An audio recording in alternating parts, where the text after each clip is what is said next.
तो वो क्या मोर्चा रहेगा और ईडी के खिलाफ आखिर कांग्रेस ने ये मोर्चा खोलने का क्यों तय किया, वो हम सब आपको बताएंगे। लेकिन सबसे पहले अपडेट कर दें कि आखिर हो क्या रहा है। कल भूपेश बघेल के पुत्र की गिरफ्तारी के बाद उन्हें 5 दिन की रिमांड मिल गई है, लेकिन इस रिमांड के बाद कांग्रेस को लगने लगा है कि अब कांग्रेस के नेताओं को निशाना बनाया जाएगा। कल 2 बड़ी कार्रवाइयां हुई थी। एक कार्रवाई तो भूपेश बघेल के पुत्र के खिलाफ हुई और उन्हें ईडी को सौंप दिया गया रिमांड पर, लेकिन दूसरी बड़ी कार्रवाई कांग्रेस के लिए चिंता बढ़ाने वाली है और वो है कांग्रेस के अकाउंटेंट रहे डडसेना की गिरफ्तारी। तो ये वो दृश्य आप देख पा रहे हैं, देवेंद्र डडसेना जो कि अकाउंटेंट रहे हैं और पिछले 2 साल से लगातार फरार थे। बताया जा रहा है कि शराब घोटाले के पैसे की कुछ किस्तें कांग्रेस के पास भी आती थी, उसकी जानकारी इनसे मिल सकती है। अब इनकी गिरफ्तारी हो गई है, ऐसे में उम्मीद ये की जा रही है कि इनसे पूछताछ होगी और लंबी पूछताछ के बाद जो चीज़ें आएंगी वो पार्टी के लिए नुकसानदेह हो सकती है और इसीलिए कांग्रेस के लिए चिंता बढ़ गई है। तो दोनों मसलों पर, यानी देवेंद्र डडसेना की गिरफ्तारी और भूपेश बघेल के पुत्र चैतन्य बघेल की गिरफ्तारी के बाद कांग्रेस को क्या करना चाहिए, इसको लेकर कांग्रेस के मुख्यालय राजीव भवन में बड़े नेताओं की अहम बैठक हो रही है। इस बैठक में कौन कौन है वो आप अपनी स्क्रीन पर देख पा रहे होंगे। भूपेश बघेल दिखाई दे रहे हैं, मोहम्मद अकबर हैं, टीएस सिंहदेव है, दीपक बैज प्रदेश के अध्यक्ष, इसके अलावा वरिष्ठ विधायक और राज्यसभा सदस्य फूलोदेवी नेताम, अमितेश शुक्ला, राजेंद्र तिवारी, जयसिंह अग्रवाल और इस तरीके के तमाम बड़े नेता आपको स्क्रीन पर दिखाई दे रहे हैं। और इन नेताओं के मंथन का एक ही विषय है कि आखिर कांग्रेस को करना क्या चाहिए। ये संकट की घड़ी है क्योंकि आज भूपेश बघेल के घर ईडी पहुंची है, उनके बेटे को गिरफ्तार किया गया है, लेकिन तार कुछ ऐसे जोड़े जा सकते हैं जिससे पार्टी को भी संकट का सामना करना पड़ सकता है। ऐसे में ईडी के खिलाफ सड़क पर तो लड़ाई लड़ी ही जाएगी, साथ ही कानूनी लड़ाई भी लड़ने के लिए कांग्रेस तैयार है और इन्हीं सब बातों पर चर्चा के लिए कांग्रेस के बड़े नेता राजीव भवन में जुटे हुए हैं। सीधे रुख कर लेते हैं इस खबर के ज़्यादा अपडेट के लिए हमारे संवाददाता प्रियांशु कश्यप के पास और प्रियांशु से समझने की कोशिश करते हैं कि आखिर ये मसला है क्या और इस पूरी बैठक में क्या निकल कर आने वाला है। प्रियांशु, मेरी आवाज़ आपको मिल पा रही है? बताइए, कांग्रेस की बैठक अभी चल रही है, ख़त्म हो गई या कुछ अपडेट मिल पाया है?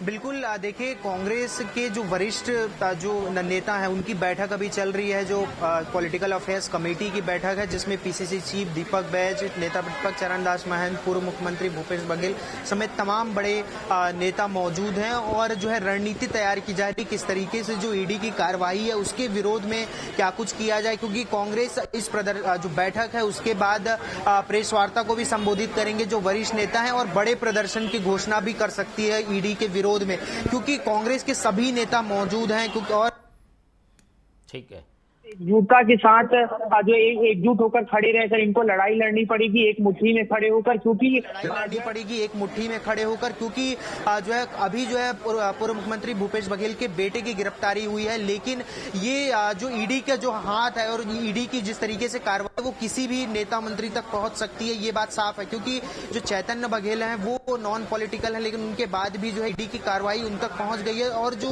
पूर्व मंत्री रहे हैं अलग अलग विभागों में उन तक भी जो है इस तरीके की कार्रवाई पहुंच सकती है ईडी की। ये तस्वीरें आपको दिखा दूं, राजीव भवन के बाहर की ये तस्वीरें हैं जहां पर जो है कांग्रेस के नेता मौजूद हैं, चूंकि जो वरिष्ठ नेता हैं उनकी जो है अभी बैठक चल रही है अंदर में पीएसी की, और बाहर जो युवा कांग्रेस के और एनएसवाई के कार्यकर्ता भी मौजूद हैं। बड़ी संख्या में यहाँ पर जो है एक माहौल देखा जा रहा है राजीव भवन में, जहां पर जिस तरीके से ये जो पॉलिटिकल अफेयर्स कमेटी की जो बैठक है इसके बाद जो वरिष्ठ कार्यकर्ता है कांग्रेस की उनकी भी एक बैठक होती है। यानी आज 2 बैठकें, महत्वपूर्ण बैठकें आज कांग्रेस की आयोजित हैं, जिसमें जो वरिष्ठ नेताओं के साथ जो बैठक होगी उसमें जो फैसला लिया जाएगा, उसके बाद जो वरिष्ठ कार्यकर्ता हैं उनको जिम्मेदारी दी जाएगी। कुछ लोगों से बातचीत भी करने की कोशिश करिए, अगर कोई वरिष्ठ कांग्रेसी कार्यकर्ता है तो कुछ बातचीत करके जानिए कि आखिर उन लोग क्या चाहते हैं, किस तरीके की कार्रवाइयां चाहते हैं। देखने वाली बात होगी कि क्या कुछ निकलकर सामने आता है, बैठक में क्या निर्णय लिए जाते हैं। कुछ ही देर में जो है यह फैसला सामने आएगा और मीडिया के सामने फिर। प्रियांशु, मेरी आवाज मिल पा रही है? कुछ लोगों से बातचीत करने की भी कोशिश करिए, कुछ वरिष्ठ लोगों से अगर बात हो पाए तो। बिल्कुल बातचीत करने की कोशिश करते हैं। यहाँ तमाम जो है दिग्गज वरिष्ठ नेता हैं, मौजूद हैं यहाँ पर, और जो जिस तरीके से हमारे साथ विकास तिवारी मौजूद है, विकास जी हमारे साथ मौजूद हैं। ये जिस तरीके से आज महत्वपूर्ण बैठकें हो रही हैं, क्या कुछ माना जाए, क्या आप लोग की तैयारियां होने वाली है इसके बाद? देखिए, अभी कांग्रेस के वरिष्ठ नेता, प्रदेश अध्यक्ष, सीएलपी, पूर्व मुख्यमंत्री और तमाम जो कांग्रेस के विधायकगण हैं, पूर्व विधायकगण और प्रदेश कांग्रेस कमेटी की जितनी टीम है डीसीसी की, ये बैठकर अभी चर्चा कर रहे हैं कि आगे की रणनीति क्या रहेगी। और जिस प्रकार से मोदी सरकार और शायद सरकार अपने एजेंसियों का दुरुपयोग कर रही है, तो उस पर आगामी कार्रवाई में जो भी रणनीति, जो चर्चा होनी है, वो चल रही है। ये देखिए धनेन्द्र साहू बाहर निकल रहे हैं, यानी बैठक। धनेन्द्र साहू जी हमारे साथ मौजूद है। सर, बैठक खत्म हो चुकी है, क्या कुछ चीजें निकलकर सामने आई, क्या रणनीतियां? क्या कुछ चीजें निकलकर सामने आई, क्या रणनीतियां? ठीक है, तो अभी प्रेस वार्ता में जो है पूरी जानकारी निकलकर सामने आएगी, लेकिन जो पीएसी की बैठक है वो खत्म हो चुकी है और रणनीति भी लगभग तैयार हो चुकी होगी। और इसमें जो जिस तरीके से कांग्रेस का अब आने वाला रवैया रहेगा, वो ये दिखाएगा कि किस तरीके से ईडी की कार्यवाही पर उनका रहेगा, वो ये दिखाएगा कि किस तरीके से ईडी की कार्यवाही पर उनका वो विरोध दर्ज कांग्रेस अब करने जा रही है। जी ठीक है प्रियांशु, आप नज़र बना के रखें और आपका बहुत बहुत धन्यवाद। आपसे आगे भी अपडेट लेंगे। लेकिन ये एक बड़ी खबर कि कांग्रेस कोई बड़ा एक्शन लेने जा रही है ईडी के खिलाफ, और ईडी के गतिविधियों पर कांग्रेस की निगाह भी रहेगी। दो बड़ी कार्रवाइयाँ हुई है जिससे कांग्रेस पर संकट आ सकता है, और इसीलिए ये बड़ी बैठक बुलाकर कांग्रेस रणनीति बनाने में जुटी हुई है।